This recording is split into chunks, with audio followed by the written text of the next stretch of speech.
What's going on, guys? It is your boy Cash, and I am going to do a So You Can Skip on Heavy Lies the Crown. The reason why I'm going to be doing this one instead of the obviously more popular Song of the Sea is because when I did my first one, I didn't get enough responses really. The first one that I did was Lilibet. I did Lilibet and I voice acted the characters because I wanted to essentially, I felt like it was relevant to the story of the game, so I wanted to kind of give you guys a good overview of everything. It takes a lot of time for me to do it, so for this one, Heavy Lies the Crown, I'm just gonna kind of show you journal pictures as I'm talking about each character. Is not that many characters in this story. It's just between Charlotte and it's Cece, and I'm gonna try to explain the story the best that I can.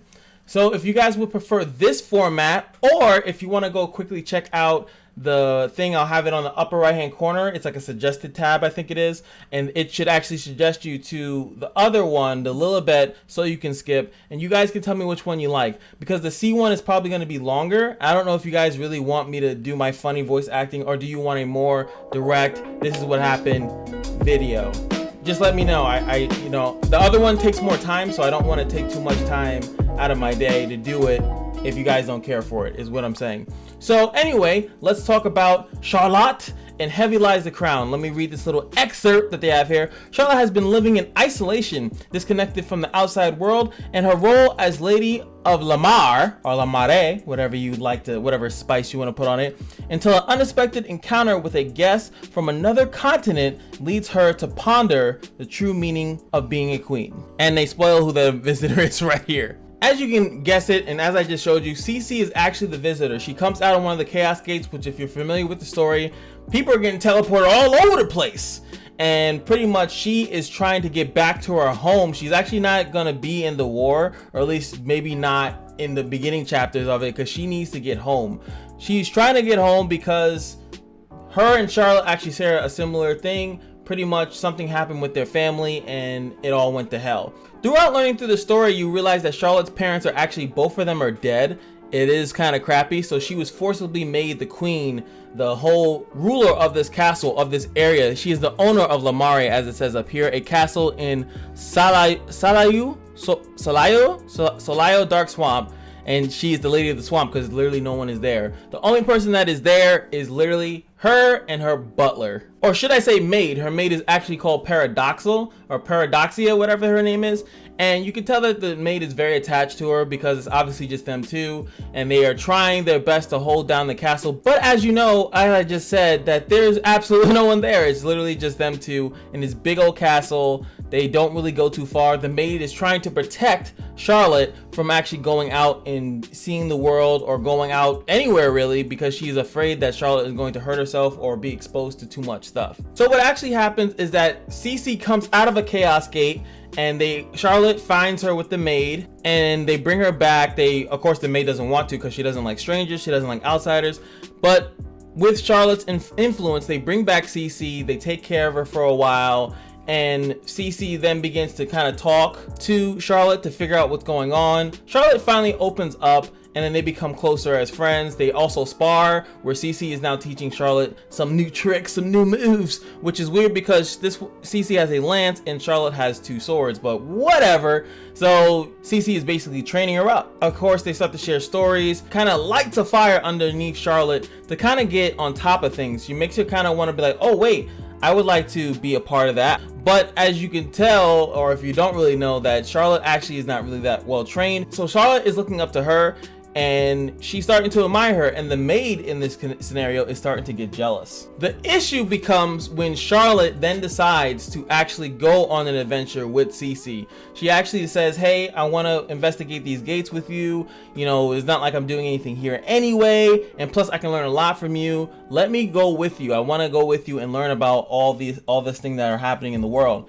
So of course, this is where the twist happens. If you guys don't know, every side story has like a little twist in it. It may be major or it might be small. So the twist in this scenario is that the maid actually is psychotic as hell. The maid is crazy. The maid is out of her damn mind. And the maid is responsible for a lot of stuff that's actually happening to Charlotte in the terms of obsession. She's obsessed with Charlotte gravely. And obviously I'll be showing you guys the maid, what she looks like, but she is actually not a character in the game. It's just a random character like sprite that doesn't move. If it doesn't move, it's not important.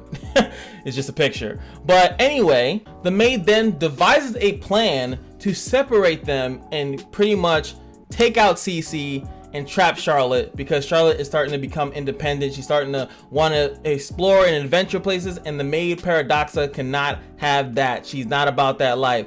So first and foremost, what does she do? She traps Charlotte in an underground place of the castle, somewhere underground. She traps her down there so she can't escape, because she's starting to become independent and she doesn't want that to happen. When Cece goes out looking for Charlotte, she actually then tells Cece, oh well, she's actually feeling a little bit sick. If you can go out to the field and find some medicine for her, then please, that would help us out greatly. So of course Cece, willing to repay her debt, willing to be a nice person, goes out there, and then she is ambushed by Unknown, which is weird that she has control of the Unknown or whatever. I'm not gonna question that. And of course the maid as well. Now obviously the maid is just a random maid, so she probably can't beat Cece unless she has some powers, but they didn't really implement that because this is one of those irrelevant side stories where how things happen doesn't really matter. So yeah.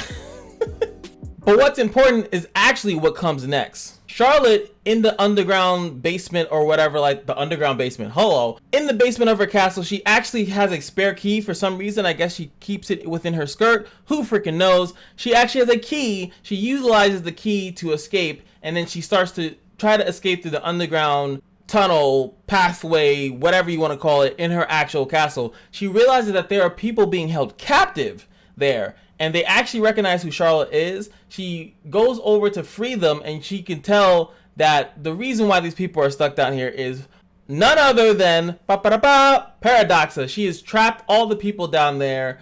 She has been trapping visitors. She has been trapping also townsfolk, it appears, down underneath the castle, because she feels that they will take her or tear her away from her. So this is another way to tell that this maid is off her shit. She's definitely lost her damn mind and is definitely has no good intentions towards Charlotte, and she damn sure doesn't have any intentions towards Cece. Charlotte eventually catches up to Cece and the maid. At first you would think that Charlotte kills her. It looks like she killed her, you know, there's a red flash on the screen, but she pretty much disables her, I guess slashes her, leaves her alive, which is kind of weird because with all the death in the game. But you know, she's a queen. She doesn't want to kill off, you know, her maid that helped her grow up and actually was a good maid, and I guess just took a turn for the worse at some point.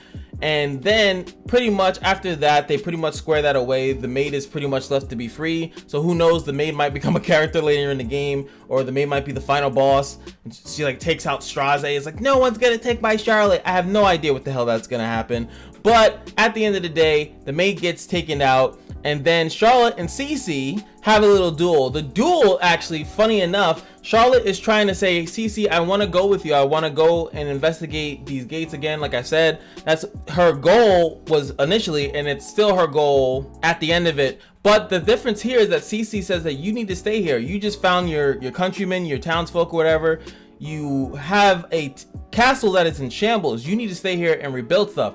For some reason, Charlotte's like, even though I think Cece's right, Charlotte is like, nah, fuck that. I'm going with you. They can handle this on their own, which is weird. I don't know. If they've been trapped there for years, you get the sensation that Charlotte has been alone with the maid for several months, maybe years, maybe, and maybe the maid is just feeding them every once in a while or something. And it's like, why would you not want to stick by and take care of your town that you know, your swamp, you're the lady of the swamp? But she still insists to go. You actually play as Charlotte. You beat Cece, so she has to agree to allow you to go on a trip. But Cece at the end says, hey, you can't follow me, but you have to find me. I don't care if you're like in the same place that I am, but you cannot come with me. You have to come find me. And it's gonna be your adventure that's gonna strengthen you and make you wiser and better as a person. And that's pretty much where it ends. The weird part about that is that that's where it ends. Is pretty much Charlotte is gonna go on a long trip, abandon her country, abandon her swamp, and go find Cece through a bunch of chaos gates. So you might see Charlotte in the main storyline at some point with Cece. And another thing, since we are talking about Cece, if you guys don't know, pretty much she is investigating something that happened in her actual town. She was sent away, she got tricked, and something happened to her family. That is actually what Fallen Cece is, if you even want to read through here. Fallen Cece is chasing a mage who turned her family into dark magic stones, dreaming of the day she can get her revenge and join her loved ones again. So pretty much that's, I feel like that's what happens when she goes back. She actually does find them, and then she spazzes out. That's pretty much that's pretty much what happened. And it's the same thing like Luna. Luna is the same thing as Cece. Like they pretty much have this weird revenge, but Luna's revenge is on Cece, and Cece's revenge is on a mage, but we know Luna is not a mage, so it must be someone else. I don't know if that's gonna be intertwined into the story with Strauss and everything, but we'll have to figure that out. Again, that's how the story went. Hope you guys enjoyed me just kind of putting out the basis, kind of switching the journal pages. That's the best I can do. This way I can do more stories, but obviously it won't be as flashy as actually having the illustrations of everything up there. So you guys have to let me know what you would prefer. I do know that they have the story journal where, as you guys can see, like they do this, but they don't have it currently for side stories. So you can't do it for the side story, unless I'm mistaken. I haven't really experimented too much with this. I know that I can use it to explain other stories of like other things, because they do have the reputation here. I just saw that, the reputation. I want to definitely do the Merchants Union. The Merchant Union is actually pretty okay, like really cool. But you know, the Phantom CIC is like Haste is in there, but we all know Haste had a side story, but now it's just gone. You know, I can't really dev in on stuff like that. So when they do side stories, I pretty much have to record it as is and we go over it. Anything else like these or anything I want to go over here, I have to actually like go and find every single instances. It's a little bit longer, but again, if you guys would prefer stuff like that, let me know. If you want it like this, where I kind of just showcase the characters, explain my points and things like that, let me know that too. I really want to do this like and call it So You Can Skip, and really talk about the lore of Epic 7, because now it's able to do it. Nobody really cares about it. I feel like no other content creator really wants to do it except me, but it should be fun, you know. If you guys want voice acting, if you guys just want to hear straight up facts, I can do that as well. Anyway, as you guys know, every day in the Kashino is your lucky day, and I'll see you guys in the next video. Peace.